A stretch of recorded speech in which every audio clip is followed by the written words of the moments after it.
తెలుగుదేశం పార్టీలో ప్రధాన కార్యదర్శిగా ఉండి రాష్ట్ర ప్రభుత్వంలో ఇప్పుడు మంత్రిగా, ఐటీ మినిస్టర్గా, ఎడ్యుకేషన్ మినిస్టర్గా ఉన్న నారా లోకేష్ గారిని ఉప ముఖ్యమంత్రిని చేయాలనే భావన ఎందుకు మొదలైందో తెలియదు, కానీ అది క్రమక్రమంగా అది డిమాండ్గా మారింది. ఇప్పుడు అది బలపడుతుంది కూడా.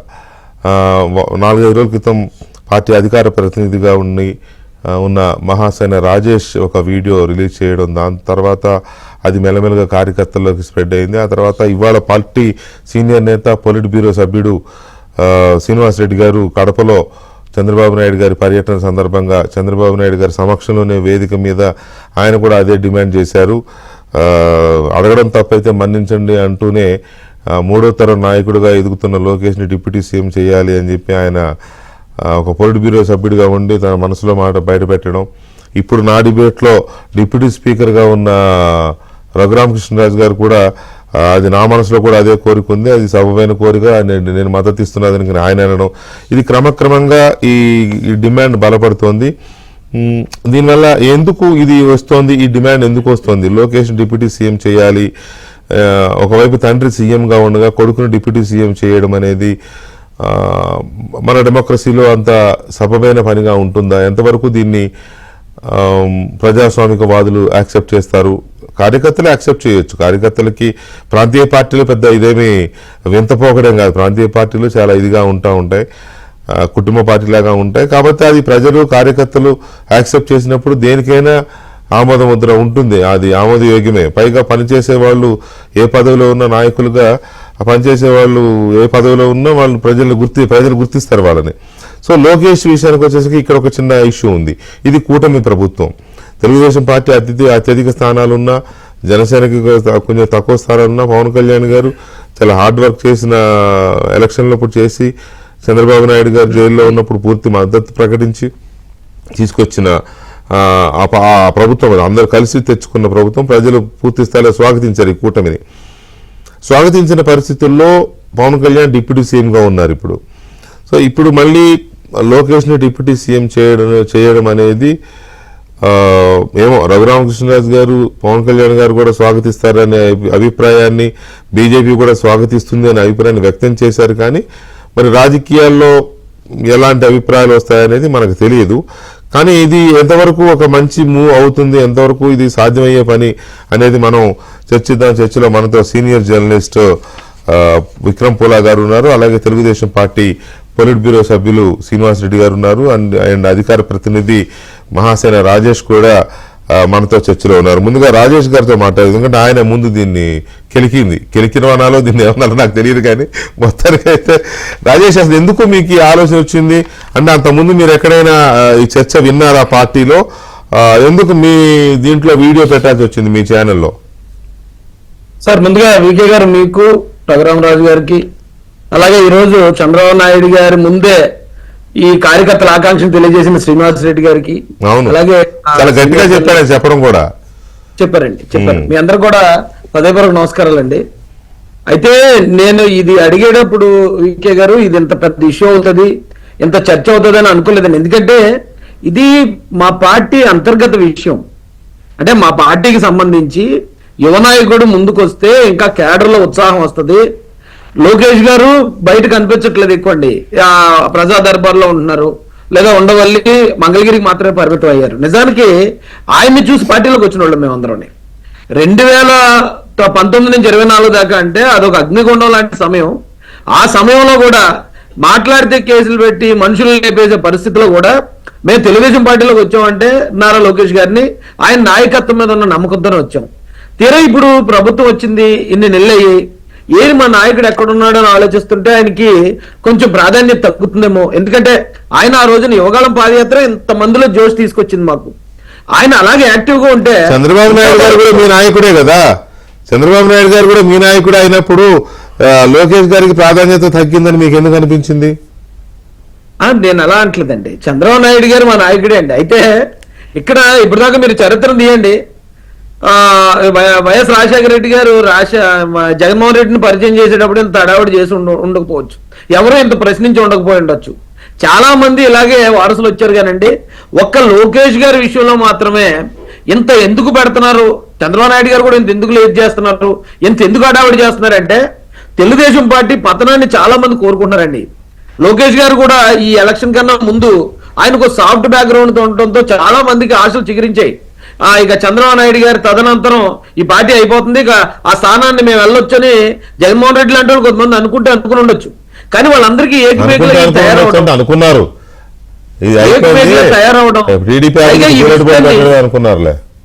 అవును సార్. ఈ విషయాన్ని ఎవరు మాట్లాడకపోవటం, మనం మాట్లాడకుండా ఉంటే లోకేష్ గారికి 5 సంవత్సరాలు ఏదో మంత్రి ఎక్కడో చోట ఉంటాడు, నెక్స్ట్ టైం వచ్చేటప్పటికి అదే లోకేష్ ఎలాగైపోతాడు ఆయన కదా అనేటి తీసి పారేద్దాం ఆయన అన్నట్టు అనుకున్నారు. సడన్ గా నాలాంటి వచ్చి మాట్లాడేటప్పటికి ఇప్పుడు కలుగుల్లో నుంచి ఇంతమంది వస్తూ ఉంటే నిజంగా నేను షాక్ అయ్యాను సార్. ఎందుకంటే కరుణానిధి గారు యాక్టివ్ గా ఉన్నప్పుడే ఎంకే స్టాలిన్ గారిని రాజకీయాల్లో తీసుకొచ్చారు, డిప్యూటీ సీఎం చేశారు. ఎంకే స్టాలిన్ గారు ఇప్పుడు యాక్టివ్ గా ఉన్నప్పుడే వాళ్ళ అబ్బాయిని సినీ ఫీల్డ్ ని తీసుకొచ్చి డిప్యూటీ సీఎం చేశారండి. మీరు ఇప్పుడే అన్నారు తండ్రి ఉండగానే యాక్టివ్ గా ఉండగానే కుమారుని తీసుకొచ్చి డిప్యూటీ సీఎం అంటే అంగీకరిస్తారా అని. అదే తమిళనాడులో అంగీకరించారండి. ఇప్పుడు కేటీఆర్ గారు అక్కడ హైదరాబాద్ లో ఆయనే ప్రతిపక్ష నాయకుడు. ఈ మన చుట్టూలోనే ఇంత జరుగుతున్నప్పుడు ఏమండి ఒక్క మా లోకేష్ గారి విషయంలోనే అసలు ఇది ఎందుకు ఎంత పెద్ద హాట్ టాపిక్ అయిపోతుందో, ఎందుకు వ్యతిరేకిస్తున్నారు, ఇది కూటమి విచ్ఛిన్నానికి ప్రయత్నం కొద్దిమంది ప్రచారం చేయటం అసలు నాకు అర్థం కాలేదండి. ఇది మా పార్టీ భవిష్యత్తు నిర్ణయం అండి. కాదండి, తెగించి నిర్ణయాలు తీసేసుకుని తెగించి పదవులు తీసేసుకునే వాళ్ళని ఎవరూ ఏమీ మాట్లాడరు. ప్రతిదానికి ప్రజలు ప్రజాస్వామ్యము రాజ్యాంగము లేకపోతే పద్ధతి పాడు అని మేనమేషాలు లెక్కించుకునే పార్టీలోనే ఏదైనా చేయబోతే ప్రతివాడు అడుగుతాడు, ఏలెత్తి చూపిస్తాడు. ఇప్పుడు సపోజ్ బీఆర్ఎస్ పార్టీ ఉంది, బీఆర్ఎస్ పార్టీలో ఎంతమంది ఉన్నారు కుటుంబం నుంచి, మీరు చెప్పిన డిఎంకే ఉంది ఎంతమంది ఉన్నారు కుటుంబం నుంచి. కానీ టీడీపీ నుంచి అలా అనేసరికి ఒక్కసారిగా ఏదో పెద్ద జరిగిపోతుందనే రకమైన ఇది వస్తుంది. ఒక్క నిమిషం రాజేష్ గారు, ఒక్కసారి శ్రీనివాస్ రెడ్డి గారు వాళ్ళ కడపలో సీఎం గారి సమక్షంలో ఏమన్నారో ఒకసారి అది విని ఆయన్నే మళ్ళీ అడుగుతున్నారు సార్, ప్లే చేయండి. మాకొక్క కోరిక సార్, 43 సంవత్సరాల్లో తెలుగుదేశం పార్టీ ఆవిర్భవించిన తర్వాత 3వ తరం నేత మన పార్టీలోకి వచ్చారు నారా లోకేష్ గారు. మరి పార్టీకి భవిష్యత్తులో యువతకు ఒక భరోసా ఇవ్వాలన్నా, పార్టీకి భరోసా ఇవ్వాలన్నా నారా లోకేష్ గారిని డిప్యూటీ సీఎం గా ప్రమోట్ చేయాలని చెప్పి మేమందరం కూడా కోరుకుంటున్నాం సార్. దీనివల్ల పార్టీకి బ్రహ్మాండమైన భవిష్యత్తు ఉంటుంది. అన్ని రకాలుగా యువతను ప్రోత్సహించే విధంగా ఆయన ఈరోజు ఐటీ రంగానికి కానీ పారిశ్రామిక రంగానికి కానీ అనేక సంస్థలు రాష్ట్రానికి తీసుకొచ్చే దాంట్లో కానీ ఆయన చేస్తున్న కృషిని ప్రజలందరూ గమనిస్తున్నాం. ఆయనను మరింత ఎలివేట్ చేసి పార్టీకి ఉజ్వల భవిష్యత్తు ఇచ్చే విధంగా తమరు చేస్తారని ఆశిస్తూ తప్పుగా మాట్లాడింటే మన్నించవలసిందిగా కోరుకుంటూ. Right, welcome back. Srinivas Reddy గారు లాస్ట్ లో మళ్ళీ ఆ పదం ఎందుకు వచ్చింది, తప్పుగా మాట్లాడి ఉంటే మన్నించండి అని మీ మనసులో కోరిక మీరు చెప్పారు. మా పొలిట్ బ్యూరో మెంబర్, పార్టీలో సీనియర్ నేత. నమస్తే. నమస్కారం అండి కృష్ణ గారు, రాజు గారికి కూడా నమస్కారం, అట్లాగే రాజేష్ గారికి, మన జర్నలిస్ట్ సోదరికి అందరికీ నమస్కారం. నమస్తే అండి. ఇది వేరే పార్టీలకు సంబంధించిన అంశం కాదండి. ఇది 43 సంవత్సరాల కిందట 82లో ఎన్టీ రామారావు గారు స్థాపించిన పార్టీ, గుండెల్లో ఆత్మగౌరవం అని పెట్టుకొని వచ్చిన పార్టీ ఇది. ఇది ఒక సిద్ధాంతపరమైన పార్టీగా ఉజ్వలించిన పార్టీ ఇది. ఈ పార్టీకి ఎన్టీ రామారావు తర్వాత ఎవరు అన్నప్పుడు ఆ ప్రశ్నకు చంద్రబాబు నాయుడు గారు గొప్ప సమాధానం ఇచ్చేశారు.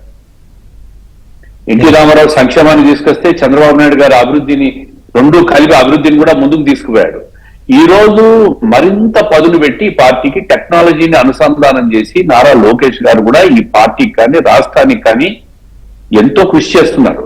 నేనేమంటున్నానంటే, ఎందుకన్నా నీ మాట అంటే, రాష్ట్రానికి 43 సంవత్సరాల్లో దాదాపు చంద్రబాబు నాయుడు గారు ఇప్పటికి 15 సంవత్సరాలు, ఎన్టీ రామారావు గారు 6.5 సంవత్సరం, 21 సంవత్సరాలు, 22 సంవత్సరాలు ముఖ్యమంత్రిగా ఉన్న కాలంలో రాష్ట్రం, ఉమ్మడి రాష్ట్రం కావచ్చు, ఇప్పుడు విడిపోయిన రాష్ట్రం కావచ్చు, అభివృద్ధిలో చాలా ముందుకు పోయింది. రాయలసీమలో నీటిపారుదల ప్రాజెక్టులు తెలుగంగ అయితేమి, హంద్రీనివా అయితేమి, గాలేరు నగర్ అయితేమి, ఆర్టీపీపీ ప్రాజెక్టులు అయితేమి, ఈ రోజు విడిపోయిన తర్వాత రాష్ట్ర రాజధాని అయితేమి, పోలవరం ప్రాజెక్ట్ అయితేమి, ఈ రోజు రాష్ట్రానికి వస్తున్న పెట్టుబడులు అయితేనేమి, ఇవన్నీ కూడా ఒక ఫేస్ వాల్యూతో వస్తున్నాయి. ఇవి ఈ పార్టీ ఎంతో రాష్ట్రానికి, రాష్ట్ర ప్రజల కోసం, పేదల కోసం సంక్షేమ కార్యక్రమాలు కూడా అమలు చేసి రాష్ట్రానికి ఒక తెలుగు అనే పదాన్ని తెలియజెప్పింది ప్రపంచానికి. తెలుగు జాతి అనేది తెలియజెప్పిన పార్టీ ఇది. అటువంటి పార్టీ 10 కాలాలు నిలబడాలంటే, ఇంకా రాష్ట్రం కోసం రాష్ట్రం ముందుకు పోవాలంటే, మీరు కాంగ్రెస్ ప్రభుత్వాలు, వైఎస్ఆర్ కాంగ్రెస్ ప్రభుత్వాలు చూశారు. దోచుకు తినడం, అరాచకం తప్ప వాళ్ళు చేసింది ఏం లేదు రాష్ట్రానికి.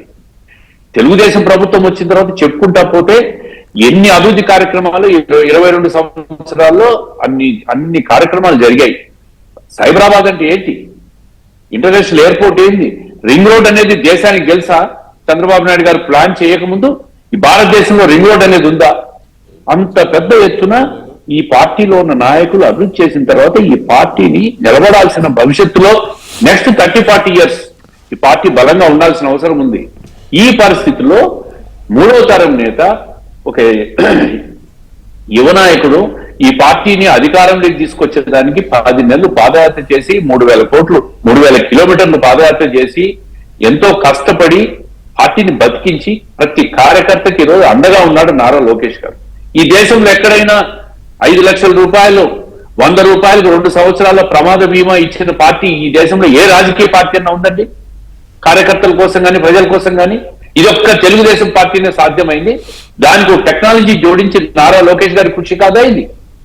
ఇంత పెద్ద ఎత్తున రాష్ట్రం కోసం చేస్తా ఉన్న పార్టీ ఇది 40 సంవత్సరాలు, 50 సంవత్సరాలు ఉండాలంటే నెక్స్ట్ నాయకత్వం కూడా అవసరం. కాబట్టి ఆయన ప్రమోట్ చేయాలా, ఆయన ఇంకా ఎక్స్పోజ్ చేయాలా, ఈ రాష్ట్రానికి ఆయన అవసరం ఉంది అని నేను మాట్లాడాను తప్ప వేరే పార్టీలకు సంబంధించిన అంశం కాదు.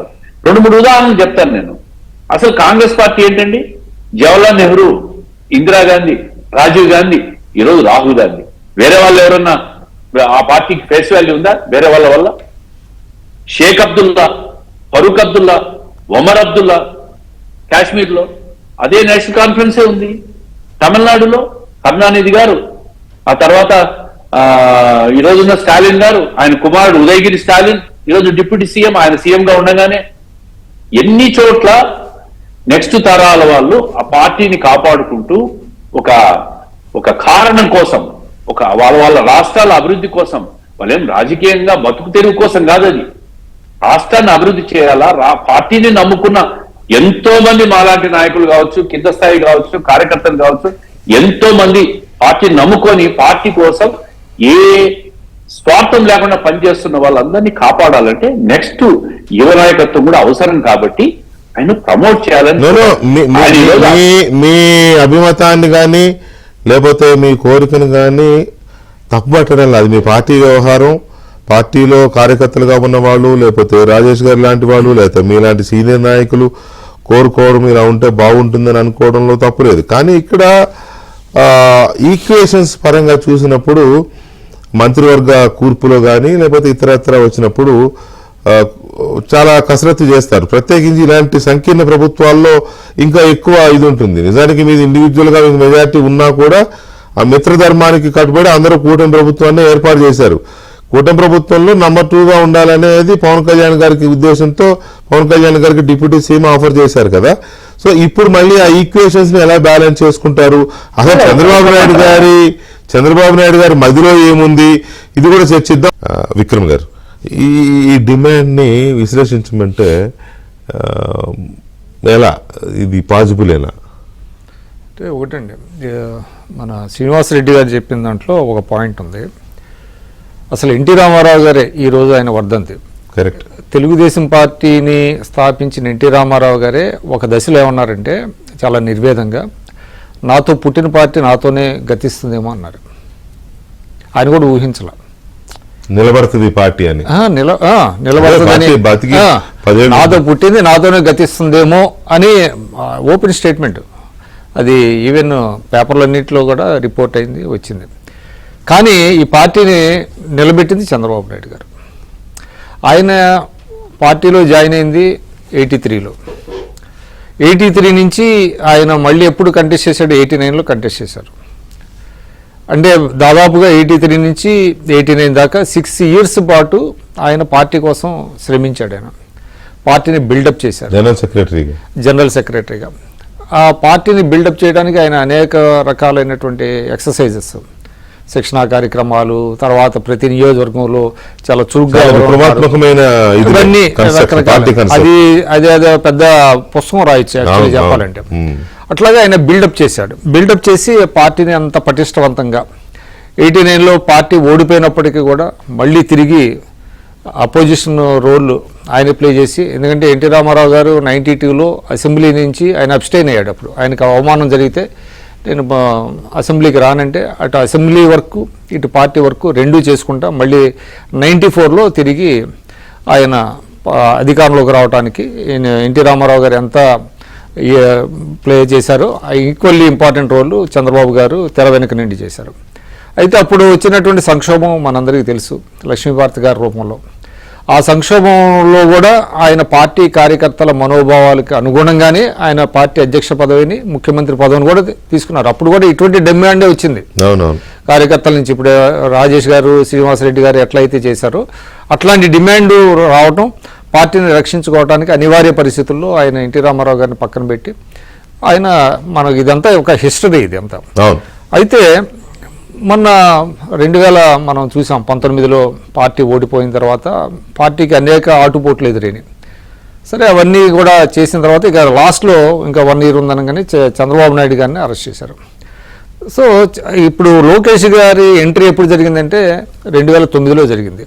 ఆయన ఫారెన్ నుంచి రావటం, తర్వాత శ్రీనివాసరెడ్డి గారు ఇందాక చెప్పినట్టుగా ఆయన రావటమే పార్టీలో సభ్యత్వం మీద వాటి మీద ఆయన దృష్టి పెట్టడం, తర్వాత టెక్నాలజీని ఉపయోగించడం, తర్వాత కార్యకర్తల సంక్షేమం కోసం ఒక జీవిత బీమా లాంటిది ఒకటి ప్రవేశపెట్టి ఒక 2 లక్షల రూపాయలు. తర్వాత మోస్ట్ ఇంపార్టెంట్ ఏంటంటే ఇవాళ దేశంలో అమలు జరుగుతున్నది డైరెక్ట్ మనీ ట్రాన్స్ఫర్ స్కీమ్ కూడా ఆయనే ప్రతిపాదించారు, డీబీటీ. అది చాలా మందికి తెలియదు. అది అది లోకేష్ గారు. ఇక్కడ ఏం జరిగిందంటే లోకేష్ గారి వ్యక్తిత్వాన్ని తగ్గించడానికి ఒక సెక్షన్ ఆఫ్ మీడియా చాలా ప్రయత్నాలు చేసినాయి.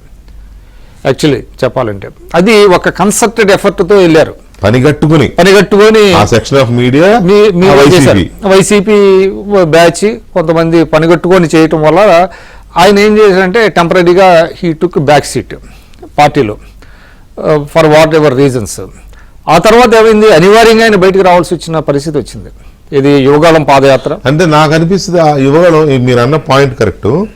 యువగాళం డెసిషన్ తీసుకున్నప్పుడు నాకు అనిపించింది, అప్పుడే అనిపించింది ఈయన స్మెల్ చేశాడు, తన మీద జరుగుతున్న కుట్రని స్మెల్ చేసి, లేదు I have to prove my self అని తనంతా. అందుకే చంద్రబాబు నాయుడు గారు ఒక సందర్భంలో చెప్పారు, నేను వద్దన్నా తను వినలేదు అని. So he took a decision అనిపించింది. ఇప్పుడు ఇంకోటి ఏంటంటే ఆయన స్టాన్ఫోర్డ్ యూనివర్సిటీలో చదివాడు. అవును, వాళ్ళు ఏం ప్రచారం చేశారు, ఇదేదో రికమెండేషన్స్ వల్ల. స్టాన్ఫోర్డ్ యూనివర్సిటీలో ఎవరు ఎంత కోటీసులు మిలీనియర్స్ అయినా కూడా అక్కడ అంటే సీట్లు వస్తాయా ఎవరికన్నా? అది లేదు, దీనికి ఎవరో డబ్బులు కట్టారని దాని మీద అన్ని రాసుకొచ్చారు. రాసుకొచ్చిన తర్వాత ఏమైంది, తర్వాత రామ్ గోపాల్ వర్మ కొన్ని సినిమాలు తీయటం, ఆయన బ్యాడ్గా ప్రొజెక్ట్ చేయటం, ఇట్లన్నిట్లో ఒక రకంగా కొంతమంది ఏమో ఆయన సామర్థ్యం మీద కొంత డౌట్స్ ఏర్పడినటువంటి పరిస్థితి క్రియేట్ చేశారు. అటువంటి సమయంలో ఆయన ఏంటంటే యోగాలో పాదయాత్ర చేసుకోవటం, తనేంటో తను ప్రూవ్ చేసుకోవటం జరిగింది. తర్వాత చంద్రబాబు నాయుడు గారు అరెస్ట్ అయిన తర్వాత ఆయన మొత్తం పార్టీని ఒక అంటే కాపాడుకున్నాడు, అందులో డౌట్ లేదు, కాపాడుకోవటం, ఢిల్లీలో వెళ్ళి లాయర్లతో మాట్లాడుతూ ఇదంతా కూడా కొంత మీడియాలో కొంత వచ్చింది, కొంత రాలేదు. బట్ ఏదేమైనప్పటికీ కూడా కొంత ఇదే. అదేవిధంగా రాజేష్ గారు చెప్పిన ఒక పాయింట్ మీరే చెప్పండి. లోకేష్ గారు కాపాడుకున్నారు, కానీ పార్టీలో ఉన్న నాయకత్వం మొత్తం లోకేష్ అండగా నిలబడి చెదిరిపోకుండా బెదిరిపోకుండా నిలబడి కాపాడుకున్నారు, లీడ్ చేసుకున్నారు. అంటే అది inherent strength of the party అండి, పార్టీ ఇన్హరెంట్ స్ట్రెంత్. ఇందాక రాజేష్ గారు చెప్పిన దాంట్లో ఒక మంచి పాయింట్ ఏంటంటే యూత్ కనెక్ట్ అయింది బాగా. అవును, అంటే అప్పటి వరకు చంద్రబాబు నాయుడు గారికి సపోర్టర్స్ గా ఉండేవాళ్ళు అందరూ ఇప్పుడు ఆల్మోస్ట్ 60కి వచ్చారు, కొంతమంది 60 దాటారు. బట్ లోకేష్ గారు వచ్చిన తర్వాత ఏమైందంటే యూత్ బాగా కనెక్ట్ అయ్యారు. యూత్ కనెక్ట్ అయిన తర్వాత మొన్న కొత్తగా చేరిన ఓటర్స్ కావచ్చు, అంతకుముందు ఓటర్స్ కావచ్చు, నేను అనుకోవటం ఒక 25 to 40 years మధ్య వాళ్ళందరూ కూడా ఆయనకి బాగా కనెక్ట్ అవటం, తెలుగుదేశం వల్ల రాష్ట్రానికి మనకు తిరిగి అభివృద్ధిలో నడుస్తుంది అనేటువంటి ఒక దాంతో బాగా పనిచేశారు వాళ్ళంతా. ఆ పని చేయటం యాక్చువల్లీ చెప్పాలంటే చంద్రబాబు గారి కంటే లోకేష్ గారు ఇచ్చినటువంటి మోటివేషన్ ఎక్కువ ఉందేమో అని అనుకుంటాను నేను. మోటివేషన్ లోకేష్ కొన్ని విషయాల్లో తీసుకున్న డైర్ స్టెప్స్ కానీ లేకపోతే రెడ్ బుక్ అని జనాన్ని చూపించడం, ఆ రెడ్ బుక్ కూడా చాలా ఇప్పుడు ఇందాక రాజు గారేమో ఒక వారియర్ లాగా ఫైట్ చేశారు, అందరిలో ఒక కాన్ఫిడెన్స్ క్రియేట్ చేశారు, yes we can fight it అని. ఇది ఇటువంటి నియంతృత్వం మీద నిలబడి పోరాటంలో యాక్చువల్లీ చెప్పాలంటే ఆయన ఒక దిక్సూచి లాగా నిలిస్తే, ఈయన లాస్ట్ లో ఈ రెడ్ బుక్ అనేది చెప్పకపోతేనండి చాలా అనర్థాలు జరిగాయి. అది ఆఫీసర్స్ లో కానివ్వండి మిగతా వాళ్ళలో కూడా కొంత డిటరెంట్ ఫ్యాక్టర్ గా పనిచేసింది. అందువల్ల ఇవాళ పార్టీలో ఏంటంటే ఒక పాపులర్ డిమాండ్ అనుకోవచ్చు ఆయన్ని చేయమని. కాకపోతే పాపులర్ డిమాండ్ కాదు, అది కంపల్సరీ కూడా. మీరు ఇందాక ఇంకోటి కూడా చెప్పారు, ఇంకొక మాట ఇంకోటి కరెక్ట్ చెప్పింది ఏంటంటే చంద్రబాబు నాయుడు గారు మీరు చంద్రబాబు నాయుడు గారిని చాలా దగ్గరగా చూశారు.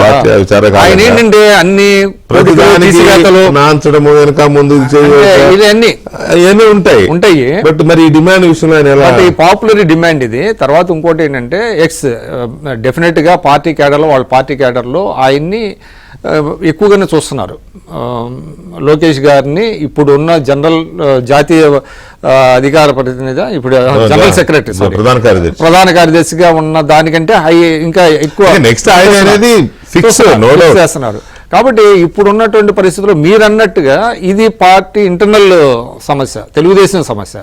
ఇట్ ఈస్ నాట్ ద సమస్య, కూటమి సమస్య కాదు ఇది. కానీ కూటమి సమస్య కాదు. కానీ ఇప్పుడు ఎలా ఉందంటే కూటమి ప్రభుత్వము, ముఖ్యమంత్రి చంద్రబాబు నాయుడు, డిప్యూటీ సీఎం అనేది రాజ్యాంగబద్ధమైన హోదా కాకపోయినా అది ఒక మానసికమైన హోదా. అది డిప్యూటీ సీఎం పవన్ కళ్యాణ్ గారు అనేసరికి నంబర్ 2 ఆయన అనేది ఒక ఫిక్స్ అయిపోయారు ప్రభుత్వ పరంగా, పార్టీ పరంగా కాదు, వేరు పార్టీలు అయినా కూడా. ఇప్పుడు లోకేష్ గారిని డిప్యూటీ సీఎం అంటే మరి వాళ్ళు ఏమన్నా అఫెండ్ అయ్యే అవకాశం ఉంటుందా? చంద్రబాబు నాయుడు గారు ఇది కూడా ఆలోచించే అవకాశం అయితే, ప్రమాదం అయితే ఉంటుంది. అది కూడా మీరు అన్నట్టుగా అది వ్యాలిడ్ పాయింట్. అది కూడా ఎందుకంటే ఇప్పుడు ఎందుకు వచ్చింది, ఇప్పుడు పవన్ కళ్యాణ్ గారు డిప్యూటీ సీఎంగా ఉంటే ఈయన కూడా ఈక్వల్గా చేస్తున్నారా అనేది కూడా వస్తుంది కదా. నేను అనుకోవడం ఏంటంటే సరే ఇంకొక ఎవరన్నా బలహీన వర్గాల నుంచి కూడా ఒక డిప్యూటీ సీఎం తీసుకుంటే బాగుంటుందని అనిపిస్తుంది నాకు. ముగ్గురు అవుతారు అప్పుడు, జగన్ అప్పుడు 6 ఉన్నారు కదా. ఒక బలహీన వర్గాల నుంచి కూడా ఒక డిప్యూటీ సీఎం తీసుకుంటే అది బాగుంటుంది. సో ఒక పాపులర్ డిమాండ్కి చంద్రబాబు నాయుడు గారు కూడా నేను అనుకోవటం సూనర్ ఆర్ లేటర్, ఇమ్మీడియట్ కాకపోయినా కూడా ఆయన కూడా రైట్ అప్రాపరియేట్ టైము కనుక చూసి ఇస్తే వీళ్ళకేంటంటే కొంచెం కాన్ఫిడెన్స్ ఇంకొంచెం పెరుగుతుంది పార్టీ క్యాడర్లో. ఎందుకంటే ఆయన కూడా ఇప్పుడు మంగళగిరి నియోజకవర్గానికి ఆయన పరిమితం అవుతున్నారు. ఇవాళ రేపొద్దున ఏమవుతుందంటే ఇంకొంచెం రాష్ట్ర వ్యాప్తంగా నాయకులను కలవటం ఇదంతా అవుతుంది. రాజేష్ గారు, మీరు ఈ డిమాండ్ అంటే ఇది ప్రాంతీయ పార్టీల్లో అసలు ఆటోమేటిక్గా జరిగిపోయే కార్యక్రమాలు ఇవన్నీ. కొడుకులు అధ్యక్షులు అవడం, కొడుకులే సీఎంలు అవడం. ఇప్పుడు తెలంగాణలో బీఆర్ఎస్ వర్కింగ్ ప్రెసిడెంట్ ఎవరు? కేటీఆర్ గారు ఆల్రెడీ ఎప్పుడో అనౌన్స్డ్. మీరే చెప్పినట్టు తమిళనాడులో చూసాం. అయితే ఇది ఎవరు అడగవసరలా, ఆటోమేటిక్గా వాళ్ళే అవుతారు. కాకపోతే ముఖ్యమంత్రిగా తండ్రి ఉన్నప్పుడు కొడుకుని డిప్యూటీ సీఎం చేయాలి అనే డిమాండ్ ఆల్రెడీ ఇంకొక కూటమి పార్టీ మిత్రపక్షం డిప్యూటీ సీఎంగా ఉన్నప్పుడు ఎలా అవుతుందనే దాని మీద మనం చర్చిస్తున్నాం కదా. కార్యకర్తల్లో లేదా ప్రజల్లో, మిగతా ప్రజల్లో రాష్ట్రంలో ఎలాంటి అభిప్రాయం ఉంది లోకేష్ని డిప్యూటీ సీఎం చేయాలి అనే ఆలోచన మీద? అలాగే మీరు ఇది అన్న తర్వాత మీకు కూడా కొంత ఫీడ్బ్యాక్ వచ్చి ఉంటుంది కదా, జనసేన నుంచో, బీజేపీ నుంచో, ఇతర పార్టీల నుంచో, ప్రజల వర్గాల నుంచో. ఆ ఫీడ్బ్యాక్ ఎలా ఉంది? అయితే ఒకటండి, ఇక్కడ ఈ కూటమిలో ఏదైనా ఒక ఇష్యూ వచ్చినప్పుడు దాన్ని వాళ్ళకి అనుకూలంగా మార్చుకోవడానికి వైసీపీ ఎప్పుడు సిద్ధంగానే ఉందండి. అవును, మేము ఎప్పుడైతే ఈ మాట మాట్లాడామో వెంటనే వైసీపీ సోషల్ మీడియా ఏం చేసిందంటే, ఇప్పుడు లోకేష్ గారిని కూడా డిప్యూటీ సీఎం చేయడం అంటే పవన్ కళ్యాణ్ గారిని అది తొక్కేయడం అవుద్ది, లోకేష్ గారు డిప్యూటీ సీఎంగా వస్తే పవన్ కళ్యాణ్ గారు కనుమరుగు అయిపోతారని ఒక ప్రచారాన్ని ముందు తీసుకొచ్చారండి వాళ్ళు. అయితే వాస్తవానికి పవన్ కళ్యాణ్ గారి స్టైల్ వేరు, లోకేష్ గారి స్టైల్ వేరు. ఇందాక మన ఈ ప్యానెల్లోనే ఎవరు పెద్దలు మాట్లాడారు, అంటే పవన్ కళ్యాణ్ గారితో సమానంగా మరొకరికి ఇస్తే వాళ్ళు ఫీల్ అవుతారు అనే మాట కూడా మాకు కూడా వచ్చిందండి. అది వాస్తవానికి పవన్ కళ్యాణ్ గారు జనసేన పార్టీకి ఎంత ఇంపార్టెంట్ ముఖ్యమైన నాయకుడు, తెలుగుదేశం పార్టీకి నారా లోకేష్ గారు అంతే ముఖ్యమైన నాయకుడు అండి. ఆయన లోకేష్ గారు ఎందులోనూ తీసిపోయిన వ్యక్తి కాదు, ఎవరికి తక్కువ కూడా కాదు. ఆయన అలా కంపేర్ చేసినప్పుడు ఎదుటోళ్ళని చిన్నబుచ్చినట్టు అవుద్ది, లేకపోతే ఎదుటోళ్ళని అవమానించినట్టు అవుద్ది అంటే నాకు చాలా బాధగా ఉందండి. మాలాంటి వాళ్ళు చాలా బాధపడుతున్నాం ఆ విషయంలో. ఇది మా పార్టీ తీసుకునే నిర్ణయానికి లోకేష్ గారికి అన్ని ఒకవేళ లోకేష్ గారికి అర్హతలు లేవనుకోండి, అదో ఆయనకి పలానా అర్హత లేదు వద్దు అని చెప్పండి, ఓకే ఎవరో మాట్లాడడం. లేదా లోకేష్ గారికి ఇంకోటి ఏదైనా బలహీనత ఉంది, లేదా ఆయన దానికి సరిపడా క్వాలిఫికేషన్ లేదు చెప్పండి. అని ఏమీ లేకుండా అన్ని అర్హతలు ఉన్న వ్యక్తిని నువ్వు చంద్రబాబు నాయుడు గారు అబ్బాయి కాబట్టి నువ్వు ఇస్తే కుదరదు, నీకు ఇస్తే అది వేరే వాళ్ళకి అవమానకరంగా మారుతుందంటే అది అసలు వారసత్వాన్ని కారణం చూపించి అనర్హుణ్ణి అందులో ఎక్కించడం ఎంత తప్పో, అదే వారసత్వం కారణం చూపించి అర్హతలు కలిగిన సమర్థుణ్ణి అవకాశాలకు దూరం చేయడం కూడా అంతే తప్పు కదండి. ఆ బాధ అది. అయితే పవన్ కళ్యాణ్ గారి స్టైల్ వేరండి, ఆయన దూకుడు వేరు. ఆయన ఏ రోజైతే డిప్యూటీ సీఎం గా బాధ్యతలు స్వీకరించారో ఆ రోజు నుంచి ఆయన పార్టీకి కార్యకర్తలకి ఇప్పుడు కిందనున్న నామినేటెడ్ పోస్టుల దగ్గర నుంచి లోకల్ బాడీస్ వరకు వాళ్ళకి ఎన్ని పదవులు కావాలో ఆయన హక్కుగా అడిగి తీసుకుంటున్నారు. ఆయన ఎక్కడన్నా ఏదైనా పొరపాటు జరిగినప్పుడు కూటమికి లేదా ప్రభుత్వాన్ని కూడా ఆయన ప్రశ్నిస్తున్నాడు. ఆయన హోమ్ మినిస్టర్ని ప్రశ్నించారు. అలా ఆయన దూకుడు ఆయనకుంది. ఆయన స్వభావం ఎక్కడ తగ్గదండి. ఇప్పుడు ఒకవేళ రాజేష్ మహాజన్ అనేవాడు లేకపోతే మరొక శ్రీనివాస్ రెడ్డి గారు వచ్చి పవన్ కళ్యాణ్ గారి స్థానాన్ని మీరు ఆయన్ని తొలగించి ఈయనకి ఇవ్వండి అంటే అది తప్పు. అలా అంత దిగజారు మాట్లాడే వాళ్ళు ఎవరు తెలుగుదేశం పార్టీలో లేరండి. ఆయన అవకాశాలు ఆయనవి. అయితే ఇక్కడ ఏంటంటే పార్టీ బలోపేతానికి, పార్టీ భవిష్యత్తుకి ఇది కార్యకర్తలకు అండగా ఉంటుందనే ఉద్దేశంలో మేము మాట్లాడితే చాలా మంది కూటమి విచ్ఛిన్నం చేయడానికి ప్రయత్నిస్తున్నాం అంటున్నారు సార్. మరి ఇంకెంత దారుణం అంటే ఈ కూటమి కోసం పనిచేసిన వాళ్ళం, ఈ కూటమికి గెలవడం కోసం కేసులు భరించి అవమానాలు భరించి హత్యా ప్రయత్నాలు గురైన వాళ్ళం, ఈ రోజు ఈ కూటమికి మేము కూడా బాధ్యులు అండి, మేము కూడా కూటమిలో సభ్యులు. అలాంటిది మేము కూటమి విచ్ఛిన్నానికి ప్రయత్నిస్తున్నాం అంటారు ఒకరు. నేను జగన్మోహన్ రెడ్డి కోర్టుగా మారిపోయామంటారు మరొకరు. ఏంటండి మా పార్టీ భవిష్యత్తు కోసం మేము మాట్లాడితే ఇంత దారుణంగా ఇలా కార్నర్ చేస్తారని అయితే మేము అనుకోలేదండి. అయితే ఇది జగన్మోహన్ రెడ్డికి మహాసేన రాజేష్, పొలిట్ బ్యూరో శ్రీనివాస్ రెడ్డి గారు, అలాగే డిప్యూటీ స్పీకర్ రఘురామరావు గారు ముగ్గురు కోవట్లేదా జగన్మోహన్? అంటే ఇప్పుడు జగన్మోహన్ రెడ్డి గారు లోకేష్ గారు డిప్యూటీ సీఎం చేయాలని కోరుకుంటున్నట్టు అర్థం. అదే కదా. అయితే ఒక్కటి వీకే గారు ఇప్పుడు లోకేష్ గారిని ఇదే వైసీపీ వాళ్ళు సకల శాఖ మంత్రి అని అవమానకరంగా మాట్లాడుతున్నారు. మరికొందరు ఏమన్నారు, సూడో సీఎం అంటున్నారు. ఆయనకి ఆ కర్మ ఏం పట్టిందండి? ఇప్పుడు గతంలో మేము సజ్జల రామకృష్ణారెడ్డిని సకల శాఖ మంత్రి అనేవాళ్ళు, ఎందుకంటే అతనికి అర్హత లేదు, అయినా కూడా నెంబర్ 2 పొజిషన్ ఇచ్చారు అతనికి. అలాంటిది అన్ని అర్హతలు కలిగిన మా యువ నాయకుడు నారా లోకేష్ గారు అలాంటి మాట ఎందుకు భరించాలి? ఆయన డిప్యూటీ సీఎం అయితే ఆయన ఎవరిని మాట్లాడినా, ఏ మంత్రి గారిని రివ్యూ చేసినా, ఏ ఎమ్మెల్యే గారిని పిలిపించినా వీళ్ళు ఎవరు అడగడానికి సరిపోరు కదా. మా బాధ అదండి. ఇప్పుడు చాలా మంది అంటున్నట్టు డిప్యూటీ సీఎం కి ప్రత్యేకమైన అధికారాలు ఉండవు, డిప్యూటీ సీఎం అంటే ఒక మంత్రితో సమానం అంటున్నారు సార్. నిజంగా ఒక మంత్రి అయితే డిప్యూటీ సీఎం అనేది వేరొక అది పదవి కాదు, గౌరవం కాదు అనుకుంటే ఒక మంత్రి గారు ఇంకో మంత్రి గారిని రివ్యూ చేస్తుంటే పబ్లిక్ ఊరుకుంటారండి? ఒక మంత్రి గారు మరొక పార్టీ ఎమ్మెల్యే గారిని నిలబెట్టి ఏదైనా విషయాన్ని అడిగితే పబ్లిక్ ఊరుకుంటుందండి? అంటే ఆయన శాఖ కాకుండా పక్కకి వెళ్తే ఒప్పుకోరండి.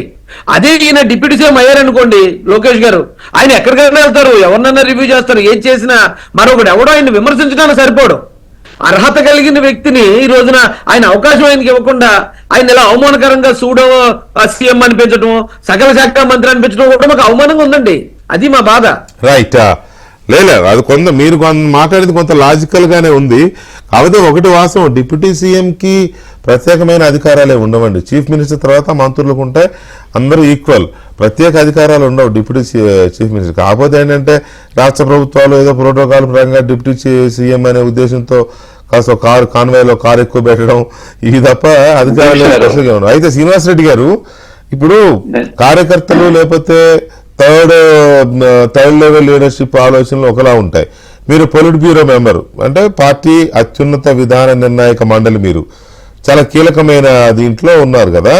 సో మీ స్థాయి పొలిట్ బ్యూరో స్థాయి నాయకుల మనసులో కూడా ఇదే ఆలోచన ఉందా? అసలు చంద్రబాబు నాయుడు గారు ఏమనే అవకాశం ఉంది? ఏమైనా తర్వాత ఏమైనా మాట్లాడారా మీరు అడిగిన తర్వాత? నేను ఆయన్ను సిఆప్ చేసేదానికి ఆయనతో పాటు కారులో వెళ్ళానండి, హెలిప్యాడ్ లో సిఆప్ చేశాము. నేను అడగలేదు, నేనేం చెప్పలేదు ఆయనకి. పక్కన కలెక్టర్ వాళ్ళు ఉన్నారు. దానివల్ల అధికారులు ఉన్నారు కదా, నేనేం మాట్లాడేది ఆయనేం మాట్లాడేది. నేను తప్పుగా మాట్లాడితే మన్నించమని అడిగాను కదా మీటింగ్ లోనే, అడిగేది ఏముంటది. అయితే నేను ఒక మాట అడిగినా కూడా ఆయన ఏం అనలేదంటే తప్పుగా మాట్లాడలేదని అర్థం. అంటే నేను ఆ మాట ఎందుకు అనాల్సి వచ్చిందంటే, ఒక పెద్ద వేదికలో ఆయన్నే డైరెక్ట్ గా అడిగాను, సార్ మాది ఒక విన్నపము అని ఆయన్ని అడిగాను. అదేలే, ఆయన ఏమన్నా దాన్ని ఆయన ఒక సందర్భంలో ఏమైనా ఇబ్బంది పెట్టినట్టు ఉంటుందా, ఉన్న ఇబ్బంది పెట్టానా ఏమన్నా అనేది నాకు చక్కని ఆ ఒక్క క్షణంలోనే నాకు తట్టే నేను ఆ మాట అనాల్సి వచ్చింది. నేను ఒక మాట చెప్తానండి, ఇది కూటమిలో పార్టీలకు సంబంధించిన ఇష్యూ కాదు. కూటమి పార్టీలో జనసేన గాని బీజేపీ గాని మన సంపూర్ణ గౌరవాలు ఉన్నాయి. వాళ్ళ మీద అందరూ ఉమ్మడి యుద్ధం చేసే ఒక రాక్షస ప్రభుత్వాన్ని ఇంటికి పంపించాం. దాని ప్రకారం ఎవరి హక్కులు వాళ్ళకున్నాయి, ఎవరి షేర్స్ వాళ్ళకున్నాయి. అందరం కలిసిమెలిసి ఈ ప్రభుత్వాన్ని నడుపుతున్నాం చంద్రబాబు నాయుడు గారి నాయకత్వంలో. కూటమి వాళ్లకు మాకు సంబంధించిన ఇష్యూ కాదు ఇది. నేను ఎందుకు చెప్పానంటే, చంద్రబాబు నాయుడు గారి ముఖ్యమంత్రి నాయకత్వాన్ని రాష్ట్రం చిరకాలంగా ఇంకా చాలా కాలం కోరుకుంటా ఉంది. ఎందుకంటే ఆయన చేతికి పరిపాలన ఇస్తే ఈ రాష్ట్రాన్ని ఖచ్చితంగా నెక్స్ట్ 10 years 15 years కావచ్చు, ఎంతకాలం దేవుడు ఇస్తే ఆయనకు ఈ రాష్ట్రం ప్రపంచంలోనే నెంబర్ 1 స్టేట్ గా తయారవుతుంది, అంటే అనుమానం లేదు.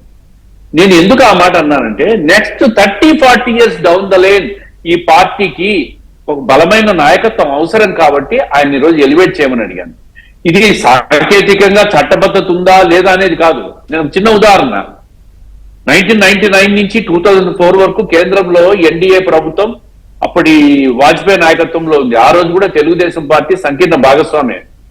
ఆ రోజు ఆ వాజ్పేయి గారు అద్వానీని ఉప ప్రధాని చేశారు కదా. అవును, సంకీర్ణ భాగస్వాములకు ఏమైనా ఇబ్బంది జరిగిందా? ఈ రోజు తమిళనాడులో తండ్రి కొడుకు ఉప ముఖ్యమంత్రిగా ఉంటే అక్కడ కూడా కాంగ్రెస్ పార్టీ కానీ ఇతర పార్టీ కానీ సంకీర్ణ భాగస్వాములే కదా. వాళ్ళు ఏమైనా దాన్ని ప్రశ్నించారా, లేక సంకీర్ణ భాగస్వాములకు ఏమైనా ఇబ్బంది కలిగిందా? లేదు కదా. ఆయనకు అన్ని అర్హతలు ఉన్నాయి. పార్టీని నమ్ముకొని ఈ రాష్ట్రంలో పనిచేస్తున్న ప్రతి కార్యకర్తకు, యువ కార్యకర్తలకు ఒక భవిష్యత్తుకు భరోసా ఇవ్వాలంటే ఆయన కోసం కానీ పార్టీ కోసం కానీ గత 5 సంవత్సరాల్లో ఎప్పుడూ పడనన్ని కష్టాలు పడింది ఈ పార్టీ. ఎప్పుడూ పడనన్ని 40 సంవత్సరాల్లో ఎప్పుడు పడనన్ని కష్టాలు ఈ రాక్షస ప్రభుత్వం ఇబ్బందులు పెట్టింది ఈ పార్టీని. చంద్రబాబు నాయుడు గారు లాంటి ఒక చరిస్మాటిక్ లీడర్, దేశంలోనే ప్రపంచంలోనే బిల్ క్లింటన్ ఇట్లా పెద్ద పెద్దోళ్ళు వచ్చినప్పుడు వాళ్ళందరూ ఈయనను కొనియాడిన పరిస్థితులు, అటువంటి నాయకునే, ఒక నిస్వార్థ ప్రజా నాయకుని జైల్లో పెట్టిన రాక్షస ప్రభుత్వం. ఆ ప్రభుత్వంలో చేసిన అరాచకాలు తట్టుకొని నిలబెట్టిందంటే ఆయన చేసిన పాదయాత్ర కూడా ఒక పెద్ద ఊపి ఇచ్చింది ఈ పార్టీకి. కాబట్టి ఆ నాయకుడిని ఎక్స్పోజ్ చేయండి, ఎలివేట్ చేయండి. ప్రజలకు కార్యకర్త మా పార్టీ కోసం అడిగామండి, ఇది ఏ దానికోసం మేము అడగలేదు, మా పార్టీ కోసం అడిగాం. దీనికి ఎవరు కూడా వైసీపీ వాళ్ళు ఏం మాట్లాడుకున్నా మాకు సంబంధం లేదు, వాళ్ళు ఇష్టం వచ్చినట్టు వాళ్ళు మాట్లాడుకోవచ్చు. సంకీర్ణ భాగస్వాములకు ఎవరికి ఇబ్బంది ఉండదు. వాళ్ళకి ఇవ్వాల్సిన గౌరవం ఇంకా ఎక్కువ గౌరవం కూడా ఇస్తాం. పవన్ కళ్యాణ్ గారు కూడా బ్రహ్మాండంగా పనిచేస్తున్నారు. ఆయన కూడా ఈ రాక్షస ప్రభుత్వాన్ని తట్టుకునే అందరూ కలిసి ఈ రాక్షసుని ముందు ఇంటికి పంపించాలనే ఒక ఏకైక కారణంతోనే వచ్చారు. భారతీయ జనతా పార్టీ ఈ రోజు సంకీర్ణ భాగస్వాములే కదా తెలుగుదేశం పార్టీ. వాళ్ళు ఎవరెవరికి ఏదేది పదవులు ఇస్తా ఉంటే అడుగుతా ఉంటే, మాకేం కావాలో చంద్రబాబు నాయుడు గారు ఈ రాష్ట్రంలో మా ఎంపీలకు ఏం కావాలని అడిగారు, 2 కేంద్ర మంత్రి పదవులు ఇచ్చారు. మిగతా వాళ్ళ నిర్ణయాలు పూర్తిగా ఏ రకంగా చూసినా కూడా లోకేష్ గారిని ఎలా ప్రొజెక్ట్ చేసుకోవాలి, ఎలాంటి బాధ్యతలు అప్పగించాలి అనేది తెలుగుదేశం పార్టీ వ్యవహారమే. మీరు చెప్పినట్టుగా అద్వానీ గారి ఎగ్జాంపుల్ ఇంటర్నల్ ఇష్యూ, ఇది సంబంధం లేదు. ప్రతిపక్షాలు ఎవరు మాట్లాడుకుంటే మేము లెక్క పెట్టము. మీరు చెప్పినట్టు అద్వానీ గారి ఎగ్జాంపుల్ చాలా వ్యాలిడ్ ఎగ్జాంపుల్. ఎనీవే చూద్దాం చంద్రబాబు నాయుడు గారు ఏ డెసిషన్ తీసుకుంటారు. ఆయన నిర్ణయం, ఆయన ఇష్టం. అదే అందుకనే అధినేత అభిప్రాయాలు, పార్టీ అధ్యక్షుడిగా 12 సంవత్సరాల నుంచి పనిచేస్తున్నా కాబట్టి కార్యకర్తల మనోభావాలన్నీ తెలుసు కాబట్టి నేను మాట్లాడు. రైట్ శ్రీనివాస్ రెడ్డి గారు, థ్యాంక్ యూ వెరీ మచ్ అండి. అలాగే రాజేష్ గారు అండ్ విక్రమ్ గారు, థ్యాంక్ యూ వెరీ మచ్.